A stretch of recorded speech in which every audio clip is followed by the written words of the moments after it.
Hello ফ্রেন্ডসে চলে আসছে আবার একটা ছোট্ট মিনি ব্লগ নিয়ে। তো দেখতেই পাচ্ছ আমি একদম রেডি হয়ে গেছি, আর পাশে মা আর হাজব্যান্ড ছিল, আর তার সাথে বাবা আর দাদা তো আছেই সামনে। আরও তারপরে এখন আমরা চলে যাচ্ছি মামা বাড়িতে। আর কোথায় যাচ্ছি গন্তব্য সেটা তো আমাদের সাথে অবশ্যই শেয়ার করব। এখানে মা আর আমার ভাস্তা সব ছিল।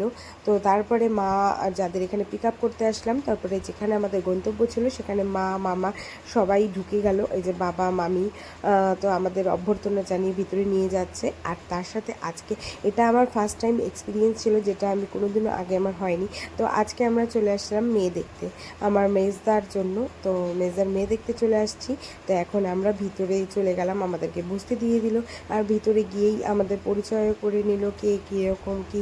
তো তারপরে আমাদের জল দিয়ে দিল, আর জল দেওয়ার সঙ্গে সঙ্গেই আমাদেরকে আবার তার সাথে সাথে আমাদেরকে মিষ্টিও দিয়ে দিয়েছিল। তো আমরা সবাই মিলে একটু গল্প করছিলাম, মেয়ে আসতে যেহেতু দেরি ছিল তো তার জন্য গল্প করছিলাম। গল্প করতে করতেই মেয়ে চলে আসলো, আর একটুখানি বড় লজ্জা পাচ্ছে যেহেতু মেয়ে চলে আসছে। তো তার জন্য সিঙ্গারা মিষ্টি তো খাওয়া যাবে না এখন। তো আগে মেয়েকে দেখি, তারপরে সব কিছু করা হবে, গল্প গুজব সব কিছু। তো এটা আমার ফার্স্ট টাইম এক্সপিরিয়েন্স ছিল। তো মেয়ের ভিডিওটা দেখাতে পারলাম না।